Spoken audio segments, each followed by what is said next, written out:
지난번 그 욥기의 본문을 주제로 전화위복 그 첫 번째 은혜를 나누었습니다. 오늘 읽으신 다니엘서를 본문으로 하여서 전화위복, 화가 변하여 복이 된다는 전화위복 그 두 번째 주제를 가지고 같이 은혜를 나누겠습니다. 우리나라 속담에 이런 속담이 있습니다. 호랑이 굴에 들어가도 정신만 차리면 살아날 수 있다. 쥐가 다급하면 고양이를 문다. 이런 속담을 들어보셨을 것입니다. 이 속담의 의미는 내가 어떠한 어려운 상황에 처할지라도 정신만 차리면 된다. 그리고 그렇게 침착하게 정신만 차리면 그 위기를 극복하고 살아나올 수가 있다. 그런 이야기가 됩니다. 그런데 이 속담에 맹점이 있어요. 이 속담은 예수를 믿지 않는 불신자들, 무신론자들의 옛날 사람들이 만든 속담이라는 겁니다. 즉 하나님이 없어도 내 힘과 내 스스로의 지혜로 내가 정신 차리고 침착하기만 하면 어떠한 위기에서도 나는 벗어날 수 있고 이 위기를 극복할 수 있고 나는 살아남을 수 있다라는 의미를 지니고 있습니다. 그렇다면 예수를 믿는 우리 그리스도인들은 하나님을 의지하기 때문에 얼마든지 침착하게 이 위기를 극복할 수 있고 살아남을 수 있다. 이렇게 우리는 볼 수가 있습니다. 오늘의 본문은 이런 본문입니다. 다니엘을 질투하는 신하들, 다니엘을 제외한 2명의 총리와 120명의 관리들이 다니엘이 승승장구하는 것을 질투하고 그렇게 인해서 자신들의 기득권을 지키기 위하여 정적이었던 다니엘을 제거하기 위해서 함정을 팠는데 그 함정에 다니엘이 걸려져서 사자굴로 끌려 들어가는 내용을 담고 있습니다. 그리고 그 끌려 들어간 사자굴에서 하나님이 다니엘을 구원하신 전화위복의 은혜를 다루고 있습니다. 오늘의 본문을 가지고 다 같이 은혜를 살펴보길 원하는데요. 우선 다니엘에 대해서 설명해 드리겠습니다. 다니엘은 바벨론이 이스라엘을 1차 침공했을 때 포로로 끌려왔던 사람들의 후손 중에 한 사람입니다. 그리고 약 70년간 4명의 왕들의 치세 아래에서 공직자로서 그리고 선지자로서 활동을 했던 인물입니다. 그래서 일부 구약 학자들에 따르면 다니엘서 후반기의 다니엘의 고백들은 80이 넘은 노인의 다니엘이 자신이 살아있을 때 회상을 한 것을 저술한 것이다. 이렇게 보는 견해를 가진 구약 학자들도 있습니다.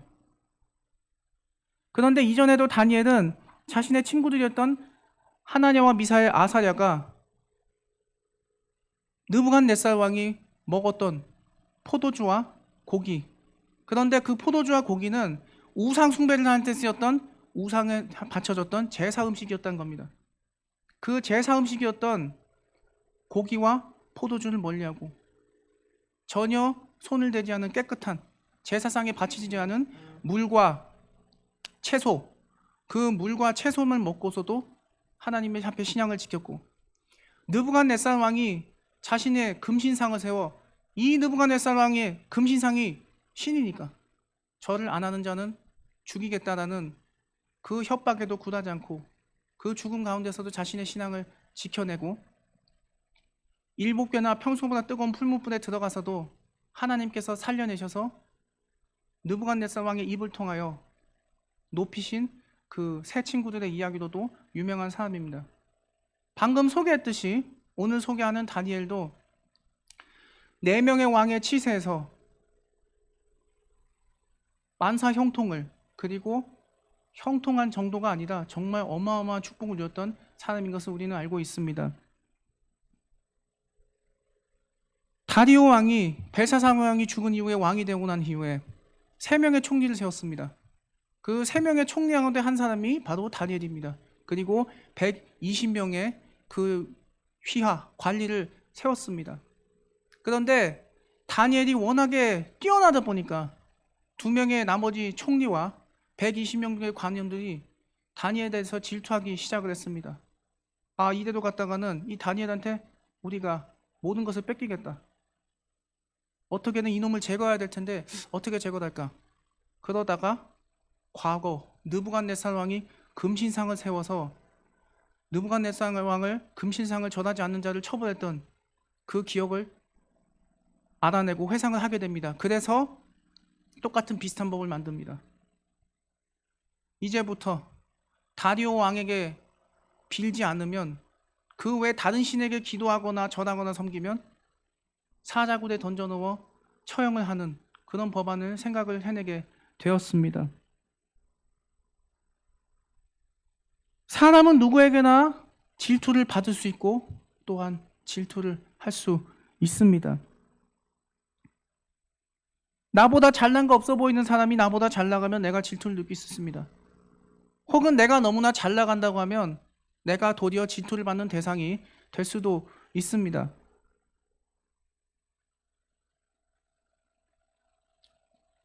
근데 그러다 보면 없던 소문들, 즉 카더라 통신이 만들어지게 됩니다.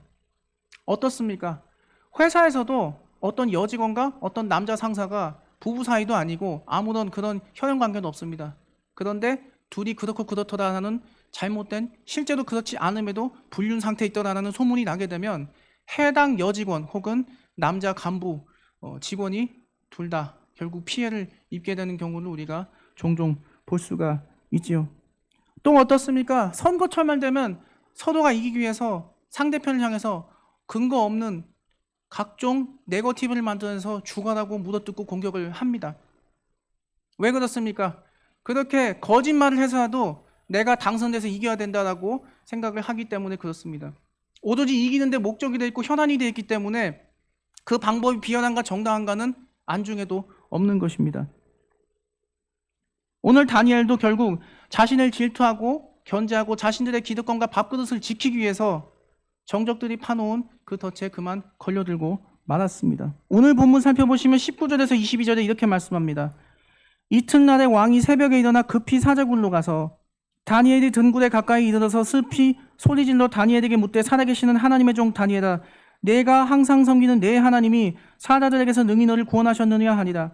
다니엘이 왕에게 아뢰되 왕이여 원하건대 왕은 망수무가하옵소서. 나의 하나님이 이미 그의 천사를 보내어 사자들의 입을 봉하셨으므로 사자들이 나를 상해하지 못하였사오니 이는 나의 무죄함이 그 앞에 명백함이오며 또 왕이여 나는 왕에게도 해를 끼치지 아니하였나이다 라고 이야기를 합니다. 다리오 왕이 다니엘이 염려가 돼서 직접 사자굴로 찾아갑니다. 근데 확인해 보니 다니엘이 살아있을 뿐만 아니라 자신이 어떠한 죄를 저지르지 않고 자신은 무죄하다는 자신의 결백을 직접 소명하는 모습을 오늘 본문을 통해서 살펴볼 수가 있죠. 기본적으로 다리오 왕은 하나님을 믿는 사람이 아니었습니다. 그러나 그 이전에 느부갓네살 왕과 벨사살 왕 시절에 다니엘과 그 세 친구 하나냐, 미사랴, 아사랴가 어떻게 하나님께서 놀랍게 사용하시는지에 대해서 기록을 들었을 뿐만 아니고 또 하나님께서 다니엘에게 정말 뛰어난 지혜를 주셔서 얼마나 다니엘이 너무나 뛰어나게 일을 잘했는지에 대해서 알고 있었습니다. 설령 다니엘이 다리오 왕이 믿는 신을 믿는 사람은 아니었으나 그런 그의 능력을 잘 알았기에 다니엘을 죽이고 싶지 않았습니다. 쉽지 않았을 뿐만 아니라 어떻게든 다니엘을 살리고 싶었습니다. 그러나 다리오 왕은 사자굴에 다니엘을 넣을 수밖에 없었습니다. 그도 그럴 것이 만약에 다리오 왕이 그들의 말처럼 그렇게 하지 않았다면 그는 정치적으로 위협을 당할 수가 있었기 때문입니다. 그의 전임자였던 벨사살 왕이 죽임을 당하였던 것처럼 그도 더 나아가서 혹여 죽임을 당하진 않을까 그런 염려를 할 수밖에 없었던 것입니다. 누구나 최고 권력에 올라가게 되면 자신의 정치적인 생명이 언젠지 끝나는 것에 대해서 경계하고 두려워하며 살 수밖에 없습니다.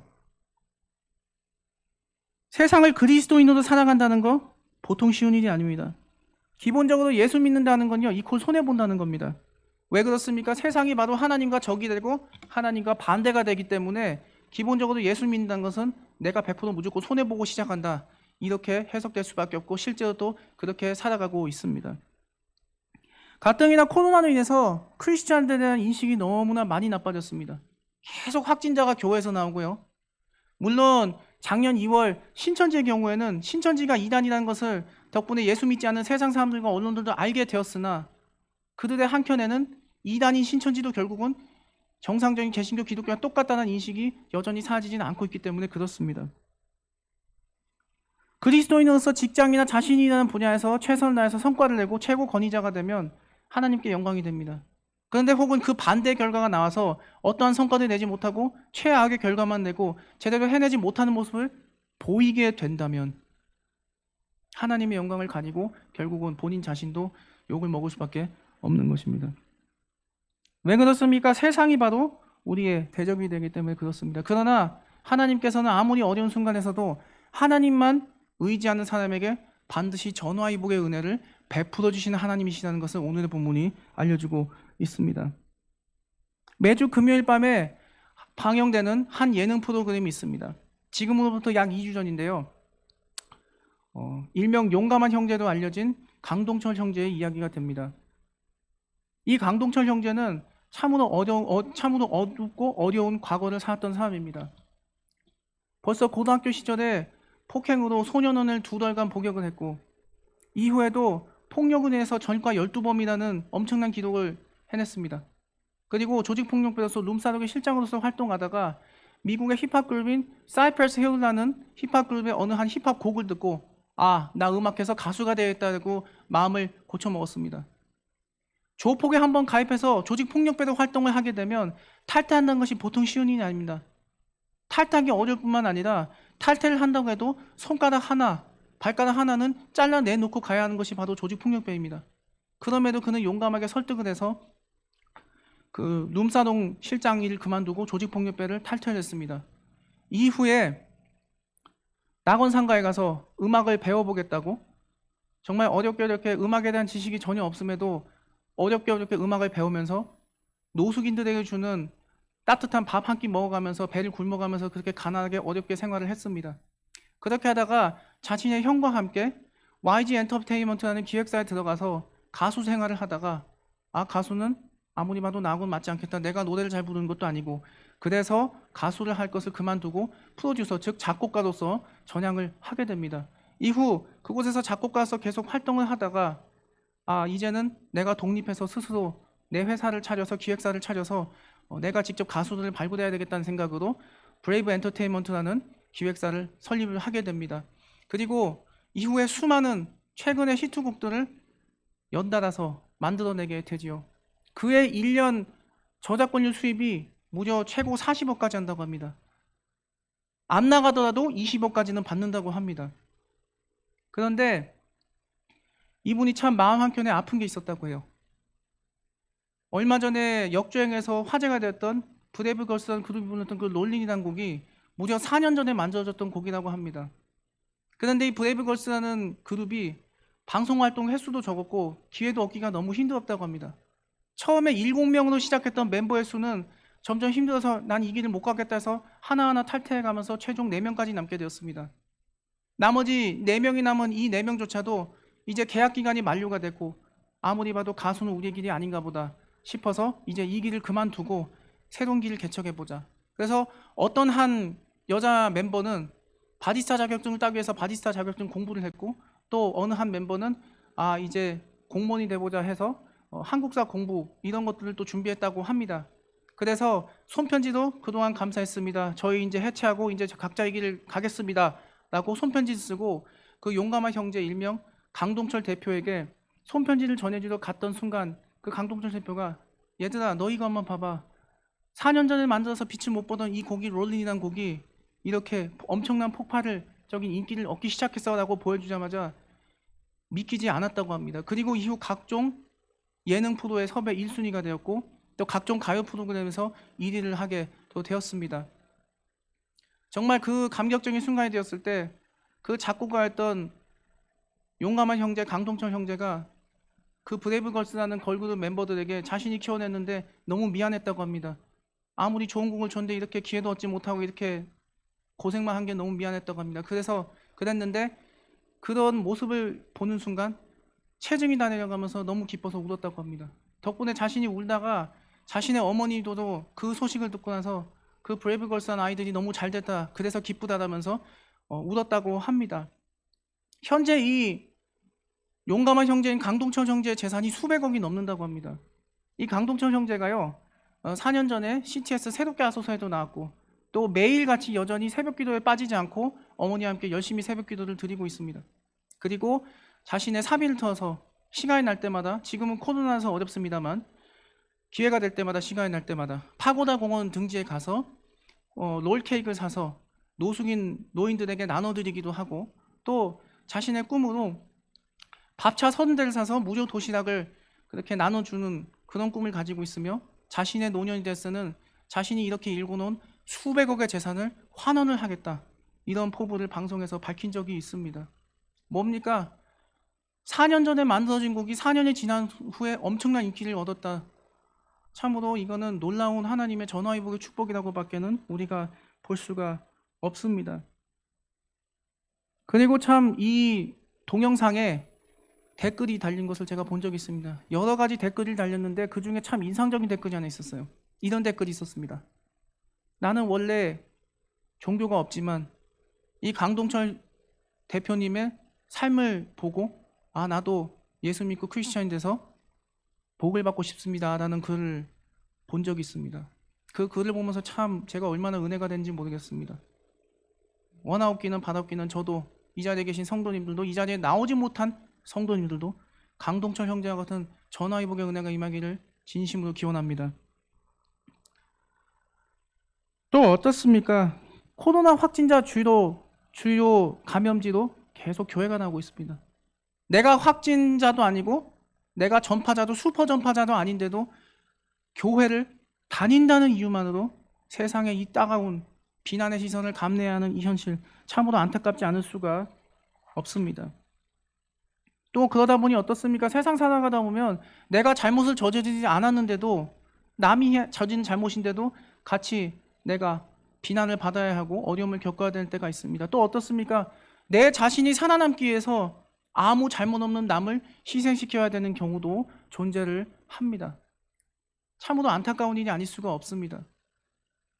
오늘 본문의 주인공인 다니엘, 이 다니엘은 정말로 자신이 다리오 왕에게 소명한데도 잘못한 것이 하나도 없었습니다. 그가 잘못한 것이 있다면 정말 열심히 그 바벨론이라는 나라를 위해서, 그 바벨론에 사는 모든 백성들을 위해서 정말 열심히 너무나 뛰어나게 잘 일했다는 죄밖에 없었습니다. 그는 소위 말하는 공금 횡령의 비리를 저지른 적도 없었고, 뇌물을 받은 죄를 저지른 적도 없었고, 또 소위 말하는 권력형 비리 혹은 권력형 성범죄를, 성매매 같은 범죄를, 추악한 범죄를 저지른 적도 없었습니다. 그럼에도 그의 정적들이 자신들의 기득권을 지키고 자신들의 밥그릇을 지키기 위해서 다니엘을 제거하기 위해서 그러한 말도 안 되는 법까지 억지로 만들어내면서 모함을 했고 결국 그 덫에 다니엘이 걸려들고 만 것입니다. 그러나 하나님께서는 다니엘을 지키셨습니다. 사자들의 입을 막으셔서 그를 보호하셨습니다. 다니엘서 6장 23절 24절 오늘의 본문에서 이렇게 말씀합니다. 두 번째 부분에서 왕이 심히 기뻐서 명하여 다니엘을 굴에서 올리라매 그들이 다니엘을 굴에서 올린즉 그의 몸이 조금도 상하지 아니하였으니 이는 그가 자기의 하나님을 믿음이었도다. 왕이 말하여 다니엘을 참수한 사람들을 끌어오게 하고 그들을 그들의 처자들과 함께 사자굴에 던져넣게 하였더니 그들이 굴바닥에 닿기 전에 사자들이 곧 그들을 움켜서 그 뼈까지도 부서뜨렸더라. 다리오 왕이 다니엘이 무사한 것을 듣고 기쁘지 않을 수가 없었습니다. 놀라지 않을 수가 없었습니다. 그래서 너무 기뻐서 빨리 사자굴에서 다니엘을 올리라고 합니다. 그리고 다니엘을 모함했던 그 나머지 관리들을 사자굴에 던져 넣으라고 합니다. 그리고 던져 넣자마자 그 사자들이 그 관리들의 몸이 굴 바닥에 닿기 전에 뼈까지 벌써 씹어서 죽였다. 이렇게 본문이 얘기를 하고 있습니다. 근데 중요한 게 있습니다. 여기서 그 이유가 나와요. 자기의 하나님을 믿었다라는 겁니다. 다니엘 자신은 바로 하나님께서 반드시 그를 구원하실 것이라는 사실을 믿었다라는 것을 오늘 본문이 이야기하고 있습니다. 고린도전서 10장 13절에 이렇게 말씀합니다. 사람이 감당할 시험 밖에는 너희가 당한 것이 없나니 오직 하나님이 이쁘사 너희가 감당하지 못할 시험 당함을 허락하지 아니하시고 시험 당할 즈음에 또한 피할 길을 내사 너희도 능히 감당하게 하시느니라. 또 시편 91편 14절에서 15절에 이렇게 말씀합니다. 하나님이 이르시되 그가 나를 사랑한즉 내가 그를 건지리라. 그가 내 이름을 한즉 내가 그를 높이리라. 그가 내게 간구하리니 내가 그에게 응답하리라. 그들이 환난 당할 때에 내가 그와 함께하여 그를 건지고 영원롭게 하리라. 사람에게 위기가 닥쳤을 때, 특히 크리스찬으로서 인생의 위기가 닥쳤을 때 우리는 신앙의 시험대에 서게 됩니다. 정말 끝까지 하나님을 포기하지 않고 붙드느냐, 아니면 그 시험으로 인해서 완전히 하나님을 내려놓고 세상으로 그냥 완전히 떠나버리는가 하는 것이죠. 그러나 다니엘의 삶이 말해주듯 하나님을 끝까지 믿는 하나님의 백성을 하나님은 끝까지 보호하시고 반드시 때에 따라 합당한 전화위복의 은혜를 주신다고 오늘 본문이 이야기합니다. 다니엘이 철저하게 하나님을 믿었기 때문에 하나님께서 그의 믿음을 보시고 그를 보호하셨습니다. 하나님이 다니엘과 함께 하시고 나와 함께 하시고 반드시 나를 다니엘을 지켜주신다는 그 믿음을 그는 끝까지 포기하지 않았다는 것입니다. 비록 죽음의 사자굴에 들어갔으나 하나님을 믿는 그 믿음이 다니엘을 사자굴에서 나오게 한 전화유혹의 은혜를 베풀어 주신 것이죠. 우리 크리스찬들도 다니엘처럼 하나님이 우리를 보호하시고 지키시고 늘 동행하신다는 믿음을 놓쳐서는 절대로 안 됩니다. 기독교는 믿음의 종교입니다. 우리가 하나님을 믿을 때, 우리가 하나님을 포기하지 않을 때 하나님께서는 반드시 끝까지 보호하시고 전화위복의 은혜를 주십니다. 우리가 하나님을 믿을 때 포기하지 않고 모든 것을 하나님께 믿고 맡길 때 하나님은 반드시 우리의 기도를 들어주십니다. 나는 뭘 해도 안 돼. 나는 구제불능이가 아니라 나는 뭘 해도 다 되고 나는 뭘 해도 잘 돼. 그것도 남들보다 수십 배는 잘 돼. 이런 믿음이 바로 하나님께서 우리에게 요구하시는 믿음이라는 것입니다. 그리고 그 믿음을 통해서 기도를 할 때 우리가 모든 것을 믿고 맡길 때 하나님은 역사를 하신다고 오늘 본문이 이야기를 하고 있습니다. 저도 우리 성도님들도 다니엘의 그 위대한 믿음을 본받아 항상 하나님을 끝까지 놓지 않고 포기 안 하시고 붙드시는 성도님들 되시기를 예수님의 이름으로 기원합니다. 그리고 어떻습니까? 24절에 다니엘을 모함한 정적들을 사자굴에 다리오 왕이 당장 던져놓으라고 명령을 합니다. 사자굴에 던져놓자마자 굴 바닥에 닿기 전에 사자들이 그들을 물고 뼈까지 부서졌다, 이렇게 얘기합니다. 하나님의 백성을 모함한, 하나님이 선택한 사람을 모함한 자, 그리고 악한 일을 행한 자에게 반드시 인과응보가 따른다는 것이 실현되는 순간입니다. 시편 91편 8편에 이렇게 말씀하고 있습니다. 오직 너는 똑똑히 보리니 악인들의 보응을 내가 보리로다. 성도님들 중에는 그런 분들이 안 계시리라 생각을 합니다. 근데 크리스찬 중에서도 자신보다 잘난 직장 동료나 어떤 친구들, 사람들을 보면 질투를 할 수 있습니다. 근데 질투를 하는 게 문제가 아닙니다. 그 질투를 인해서 그 내가 질투하는 동료를 파괴하고 무너뜨리고, 심지어는 내가 질투를 하고 있는 나 자신의 인생마저도 파멸시키고 무너뜨린다는 데 문제가 있습니다. 그렇게 되면 어떻게 됩니까? 하나님의 눈과 예수 믿는 크리스찬들의 눈에는 말할 것도 없거니와 우리가 복음을 전달해야 되는 대상자인 세상의 불신자들의 눈에도 덕이 되지 않습니다. 전도를 하는 길을 막는 지름길을 대고 맙니다. 나보다 잘난 사람이 있다면 오히려 나보다 그 잘난 사람을 더 축복해야 하는 것이 바로 하나님의 마음이고 예수 그리스도의 마음이에요. 하나님이 그 마음을 저와 성도님들에게 원하십니다. 매일같이 매순간 그 마음을 가지고 가시는 성도님들 되시기를 예수님의 이름으로 기원합니다.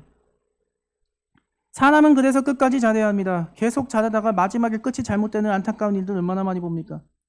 재벌 회장들 그렇고요. 유명 연예인들, 스포츠 스타들 어떻습니까? 끝까지 잘 나가다 마지막에 잘못 나가는 경우를 너무나 많이 봅니다. 그런 안타까운 경우를 우리가 너무나 많이 봅니다. 비록 우리가 그런 사람들처럼 부나 명예를 가진 사람이 아니다 할지라도 그들의 모습을 통해서 하나님의 사람으로서 우리가 어떻게 마지막까지 잘 살아야 하는가를 우리는 보고 배울 수가 있습니다. 히브리서 9장 27절에 이렇게 말씀합니다. 한 번 죽는 것은 사람에게 정해진 것이요 그 후에는 심판이 있으리니. 정말로 진심으로 하나님을 두려워하며 살면 아무리 나보다 남이 잘났고 친구가 잘났다 할지라도 그를 질투하지 않습니다. 약간 부러워할 수 있습니다. 그러나 절대로 질투하진 않습니다. 오히려 그를 축복합니다. 더 잘되게 해달라고 축복하고 그가 잘 됐을 때 그 잘된 일이 마치 나에게 잘된 일이 일어난 것처럼 기뻐합니다. 그것이 바로 하나님께서 원하시는 하나님의 마음이고 예수 그리스도의 마음이 됩니다. 그리고 그렇게 했을 때 전화위복의 은혜 역시 같이 따라오게 됩니다. 우리 성도님들께서는 내 주변의 이웃이, 동료나 친구가, 친척이 잘 됐을 때 마치 내가 그 좋은 일이 일어난 것처럼 그들보다도, 당사자들보다도 더 기뻐하고 축복하는 성도님들의 삶이 되시기를 예수님의 이름으로 기원합니다. 마지막 25절에서 28절이 이렇게 기록하고 있습니다. 이에 다리오 왕이 온 땅에 있는 모든 백성과 나라들과 언어가 다른 모든 사람에게 조서를 내려 이르되 원하건대 너희에게 큰 평강이 있을지어다. 내가 이제 조서를 내리노라. 내 나라 관할에 있는 아래에 있는 사람들은 다 다니엘의 하나님 앞에서 떨며 두려워할지니 그는 살아계시는 하나님이시요 영원히 변하지 않으시니시며 그의 나라는 멸망하지 아니할 것이며 그의 권세는 무궁할 것이며 그는 구원도 하시며 건져내기도 하시며 하늘에서든지 땅에서든지 이적과 기사를 행하신 이로써 다니엘을 구원하여 사자의 입에서 벗어나게 하셨습니다 하였더라. 그리고 가장 중요한 오늘의 주제 말씀이 나옵니다. 이 다니엘이 다리오 왕의 시대와 바사 사람 고데스 왕의 시대에 형통하였더라. 다리오 왕이 백성을 축복하면서 하나님을 두려워할 것을 권면하며 하나님을 찬송합니다. 그리고 다리오 왕 그리고 고데스 왕의 치세에 형통하였다라고 오늘 본문이 이야기하고 있습니다. 하나님께서 다니엘과 함께 하셔서 지혜를 주셔서 총리로서 나라를 정말 잘 다스리게 하셨습니다. 그리고 그로 인해서 그의 인생이 만사형통되는 복을 주셨습니다. 그런데 정적들의 시기와 질투로 인해서 죽음의 위기까지 몰려갔으나 하나님이 그를 포기하지 않으시고 사자굴에서 죽음에서 건져내셨습니다. 말 그대로 전화위복의 클라이막스를 봅니다. 우리는 다니엘 이전에 그와 똑같은 모습을 창세기의 요셉의 모습에서 봅니다. 그의 양심과 신앙을 지키기 위해서 보디발의 아내가 그렇게 온갖 갖은 수수로 유혹을 했음에도 그는 끝까지 그 유혹에 굴복하지 않았습니다. 그 유혹에 굴복하지 않고 물리친 대가로 억울하게도 그는 혹독한 대가를 치러야 했습니다. 무려 오늘날로 치면 교도소 복역을 2년이나 해야 했습니다. 그러나 그 와중에도 하나님께서는 그에게 은혜를 베푸셨고 결국 당시 세계 최강대국이었던 이집트의 바로 다음 가는 총리로서 실질적인 권한을 행사하여 세상의 최고 권력자로서 이스라엘과 온 전 세계 민족을 구원하게 하셨던 기억을 우리는 보고 있습니다. 남의 나라에 자발적으로 유학을 온 것도 아니고 포로로 끌려와서 갖은 고난과 핍박을 받는 와중에서도 하나님을 향한 신뢰를, 하나님을 향한 믿음을 접어지지 않음으로써 그런 수많은 고난의 가운데서도 하나님은 그를 지키셨으며 전화위복의 은혜를 베풀어 주셨습니다.